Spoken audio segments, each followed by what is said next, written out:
शेर शाह सूरी वो शासक जिसने भारत में दूसरे अफगान राज्य की स्थापना की थी।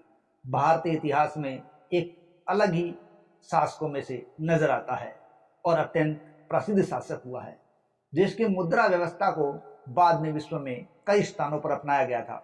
उसकी शासन व्यवस्था भी बड़ी जबरदस्त थी, जिसे उसके बाद के शासकों ने भी अपनाया था। सिखों की लंगर व्यवस्था जो आज भी चल रही है, इस व्यवस्था को सबसे पहले लाने वाला शासक शेर शाह सूरी ही माना गया है। इस शासक ने सड़के आजम नाम से मशहूर जीटी रोड का भी निर्माण कराकर हमारे मुल्क को एक सौगात दी है। आइए इतिहास प्रसिद्ध इस शासक के बारे में और जानकारी प्राप्त करते हैं। अगर आपको इसी तरह की जानकारियां प्राप्त करनी है तो प्लीज हमारे चैनल को सब्सक्राइब करें, बेल आइकन को दबाएं ताकि आपको आने वाले वीडियो की नोटिफिकेशंस मिलती रहें और वीडियो को लाइक जरूर करें। तो चलते हैं शेर शाह सूरी की ओर। शेर शाह सूरी एक पठान था जिसका जन्म भारत में हुआ था। इसका जन्म 1486 ईस्वी में बजवाड़ा होशियारपुर पंजाब में हुआ था। इसके बचपन का नाम या जो कहें मूल नाम फरीद था। इनके पिता अफगान रईस जमाल खान की सेवा में रहते थे। इनके पिता ने 4 शादियां कर रखी थी, जिनसे 8 बच्चे थे। शेर शाह को सौतेली माँ बचपन में बहुत ज़्यादा परेशान किया करती थी, इसलिए उन्होंने घर छोड़ दिया और जौनपुर आकर रहने लगे और वहीं पढ़ाई की थी। 1522 में ये जमाल खान की सेवा में चले गए, जहाँ इनके पिता करते थे। वो इनकी सौतेली माता को पसंद नहीं आया, इसलिए उन्होंने वहां से नौकरी छोड़ दी और बिहार के बहार खां लोहानी के दरबार में चले गए थे। लेकिन जब इनके पिता की मृत्यु हो गई तो ये अपनी पैतृक जागीर में वापस चले गए और बाद में अपनी पैतृक जागीर के लिए इनको अपने सौतेले भाई सलमान के साथ विवाद का सामना भी करना पड़ा था। शेर शाह सूरी जब बहार का लोहानी के दरबार में रह रहा था तो जल्दी ही उनका विश्वास प्राप्त कर लिया और उनका सहायक नियुक्त हो गया और बाद में बहार खां लोहानी ने अपने नाबालिग बेटे का शिक्षक इनको नियुक्त कर दिया। लेकिन कुछ समय पश्चात शेर शाह ने बहार खां लोहानी का समर्थन खो दिया था, इसलिए उसे वहां से जाना पड़ा। लेकिन ये जाना शेर शाह सूरी के लिए एक भाग्यशाली ही सिद्ध हुआ। क्यों? क्योंकि 1526 ईस्वी के अंदर भारत में बाबर के रूप में मुगल सत्ता स्थापित हो चुकी थी और अब नया कुछ सीखने के लिए शेर शाह सूरी को वो एक उपलब्धि प्राप्त हुई थी, क्योंकि वो 1527-28 में बाबर के साथ रहा था, उसकी सेना के साथ रहा था, उसके शिविर में रहा था, इसलिए वो मुगलों की सारी गुण सीख चुका था। बहार खां की मौत पर शेर शाह नाबालिग राजकुमार के संरक्षक और बाद में बिहार के राज्यपाल के रूप में लौटकर आ गया था। बिहार का राज्यपाल बनने के बाद उसने प्रशासन का पुनर्गठन शुरू कर दिया और अब उसने मान्यता प्राप्त शासक के रूप में वह काम करना शुरू कर दिया। और 1537 में बंगाल पर एक अचानक हमले में शेर शाह ने उसके बड़े क्षेत्र पर कब्जा कर लिया। हालांकि वो हुमायूं के बलों के साथ सीधे टकराव से बचता रहा था, क्योंकि 1537 का ये वो दौर था जब बाबर का पुत्र हुमायूं यहाँ राज कर रहा था। लेकिन शेर शाह सूरी ने अपने प्रशासनिक व्यवस्था के अंदर कई सुधार किए थे। उसने शासनकाल के अंदर भारत में पोस्टल विभाग को विकसित किया था। इसके अलावा उसने ग्रांड ट्रंक रोड जैसी एक विशाल रोड है वो भारत को दी थी, ताकि उसका निर्माण करवाकर यातायात को सुगम व्यवस्था दी जा सके। देखिए, शेर शाह सूरी दक्षिणी भारत को उत्तर के राज्यों से जोड़ना चाहता था, इसलिए उसने एक विशाल रोड का निर्माण करवाया था और प्राचीन काल में इसे उत्तरापथ कहा जाता था। ये गंगा के किनारे बसे नगरों को पंजाब से जोड़ते हुए खैबर दर्रा पार करते अफगानिस्तान के केंद्र तक जाती थी। इस प्रकार मौर्य काल में धर्म प्रसार इसी उत्तरापथ के मार्ग से गांधार तक हुआ था। तो ये मार्ग तो सदियों से इस्तेमाल किया जा रहा था, लेकिन शेर शाह सूरी ने इसे और भी अच्छी तरह से विकसित कर दिया और इसके जगह जगह किनारों पर या अलग अलग स्थानों पर सराय बनवा दी, चुंगी व्यवस्था स्थापित करवा दी, छायादार पेड़ लगवा दिए। इस प्रकार उसने यातायात को सुगम बना दिया था। और साथ ही साथ शेर शाह सूरी एक न्यायप्रिय शासक था, ईमानदार शासक था। उसने अपने शासनकाल के अंदर भ्रष्टाचार पर बड़ा ही अंकुश लगाया था। उसने शासनकाल के दौरान मस्जिद के मौलवियों और इमाम के द्वारा इस्लाम धर्म के नाम पर किए जा रहे भ्रष्टाचार पर न केवल लगाम लगाई, बल्कि उसने मस्जिद के रख रखाव के लिए मौलवियों को पैसा देना भी बंद कर दिया और मस्जिदों के देखभाल के लिए उसने मुंशियों की नियुक्ति कर दी थी। इस प्रकार उसने भ्रष्टाचार पर अंकुश लगाया और उसने द्वितीय अफगान साम्राज्य स्थापित कर दिया। शेरशाह की बढ़ती हुई ताकत को देखकर आखिरकार मुगलों और अफगानों के बीच संघर्ष होना ही था। जून 1539 में बक्सर के मैदानों में भिड़ंत हुई। मुगल सेनाओं को भारी हार का सामना करना पड़ा और इस जीत से शेरशाह का साम्राज्य पूर्व में असम की पहाड़ियों से लेकर पश्चिम में कनौज तक बढ़ गया था। अब अपने साम्राज्य को वैध बनाने के लिए उसने अपने नाम के सिक्के चलाने का आदेश दिया और यह मुगल सम्राट हुमायूं को एक खुली चुनौती थी। अगले साल हुमायूं ने खोए हुए क्षेत्रों पर कब्जा पाने के लिए शेरशाह की सेना पर फिर हमला किया।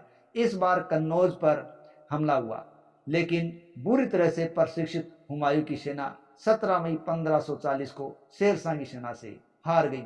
इस हार ने बाबर द्वारा बनाए गए मुगल साम्राज्य का अंत कर दिया और उत्तर भारत पर सूरी साम्राज्य की शुरुआत कर दी। इस प्रकार भारत में दूसरा लोधी के बाद पठान साम्राज्य स्थापित हो गया था। यानी पहला लोधी साम्राज्य था जो कि पठान साम्राज्य था, अब दूसरा हो गया था। तो इस प्रकार शेरशाह सूरी और हुमायूं के बीच ये दो युद्ध हुए थे। पहला 1539 में, जिसमें शेरशाह ने चौसा नामक युद्ध के अंदर हुमायूं को हरा दिया था, और दूसरा 1540 में कनौज या बिलग्राम का युद्ध हुआ था, जिसके अंदर उसने हुमायूं को पुनः हराया और उसे भारत पर से अपना अधिकार त्यागने के लिए बाध्य कर दिया और हुमायूं को यहाँ से भागना पड़ा था। इस प्रकार उसने एक साम्राज्य स्थापित करने में कामयाबी प्राप्त कर ली और हुमायूं के जाने के साथ ही एक बार मुगल साम्राज्य पतन की ओर चला गया था। लेकिन यह पतन लंबे समय तक नहीं रहा। 15 साल के बाद निर्वासन के बाद हुमायूं वापस आया था और उसने पुनः मुगल साम्राज्य की स्थापना कर ली थी। लेकिन 15 साल का उसने निर्वासन व्यतीत किया था। लेकिन इस दौरान शेरशाह सूरी ने अपने नाम के सिक्के दिलवा लिए, साथ ही साथ सैन्य सेवा को अच्छी तरह से विकसित कर दिया। उसने रुपया नामक मुद्रा चलाई जो आज भी अलग अलग देशों के अंदर उसी भांति काम ली जा रही है। ग्रांड ट्रंक रोड आज भी काम आ रही है, डाक प्रणाली आज भी काम आ रही है। इस प्रकार उसने अपने आप को स्थापित करने में कामयाबी प्राप्त कर ली थी। यहाँ यह बात जानना जरूरी है कि जिस व्यक्ति का बचपन का नाम फरीद था वो शेरशाह सूरी के नाम से कैसे जाना गया। देखिए, सूरी या सूर है वो इसके वंश से संबंधित नाम था, और जहाँ तक शेरशाह सूरी की बात है वो नाम ऐसे पड़ा कि इन्होंने बताया जाता है कि एक शेर का इन्होंने शिकार कर दिया था और शेर को निहत्ते ही मारने के कारण बाहर का लोहानी ने कहते हैं इसको शेरशाह कहा था, और इसी कारण इतिहास में ये शेरशाह सूरी के नाम से दर्ज हुआ है। अब देखिए शेरशाह सूरी की अंतिम दिनों के बारे में। देखिए, वर्ष 1544 ईस्वी में एक महत्वपूर्ण ऐतिहासिक घटना हुई। देखिए, जब सम्राट कीर्तिवर्मन द्वितीय जो कि चंदेल थे, उन्होंने बघेल राजा वीरभान को शरण दे दी और मुगलों के मित्र को बचाने वाले इस परोपकारी कार्य से शेरशाह सूरी नाराज हो गया, जिन्होंने बाद में चंदेलों की राजधानी कालिंजर पर अधिकार करने के लिए प्रयास किया और कालिंजर की घेराबंदी कर दी।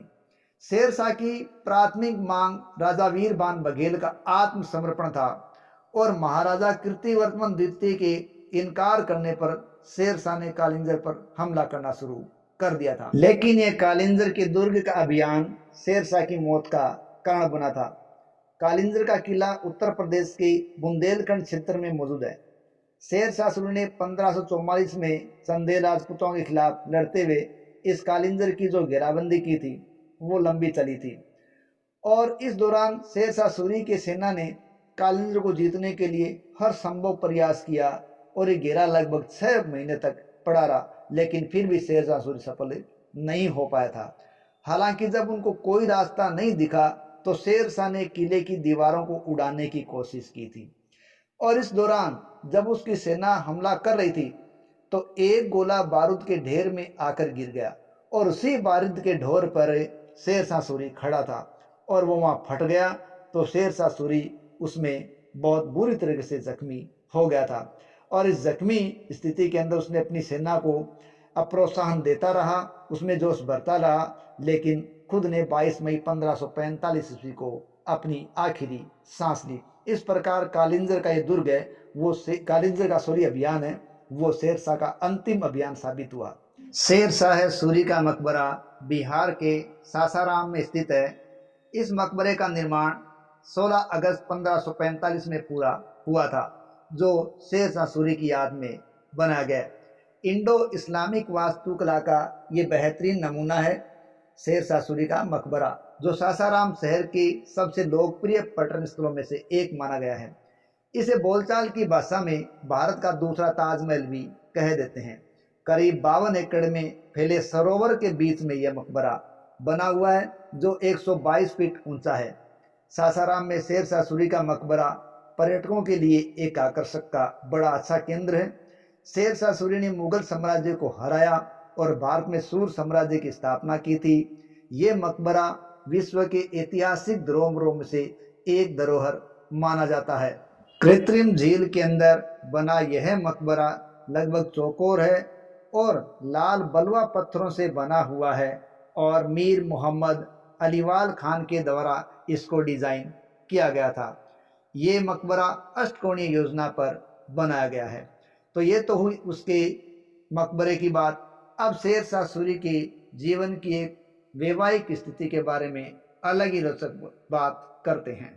ऐतिहासिक तथ्यों से ऐसा पता चलता है कि शेरशाह सूरी को अमीर विधवाओं से शादी करने का बड़ा शौक था। देखिए, वो ऐसी रानियां ढूंढता था जिनके पति की मृत्यु हो चुकी थी और उनको सहायता और संरक्षण की आवश्यकता होती थी। और शेरशाह ने ऐसी कई विधवाओं से शादी की और अपने साम्राज्य को बढ़ाने में उनका योगदान लिया। उसने विधवा लॉर्ड मलिका से शादी की थी, जिसका पति सुनार के किले का कभी कमानदार था। शेरशाह ने गाजीपुर के नसीर खान नुहानी की विधवा से शादी की। इसके अलावा उसने मियां मोहम्मद काला पहाड़ की विधवा से भी शादी की थी। शेरशाह ने बिहार के शासक मोहम्मद शाह की मृत्यु के पश्चात उसकी विधवा दुदू को भी अपना बना लिया और बिहार का शासक बन बैठा था। इस प्रकार उसने अनेक विधवाओं से शादी करके अपने साम्राज्य को बढ़ाने में उनका योगदान लिया था। इसके अलावा शेरशाह सूरी के जीवन पर एक घटना कलंक के समान भी मानी जाती है। इतिहासकार सतीश चंद्रा की पुस्तक है मध्यकालीन भारत, उसमें एक घटना का जिक्र किया जाता है। दरअसल शेरशाह सूरी के जीवन पर यह कलंक है। शेरशाह सूरी ने मालवा जीतने के दौरान धोखे से हजारों राजपूतों के परिवारों को मार डाला था।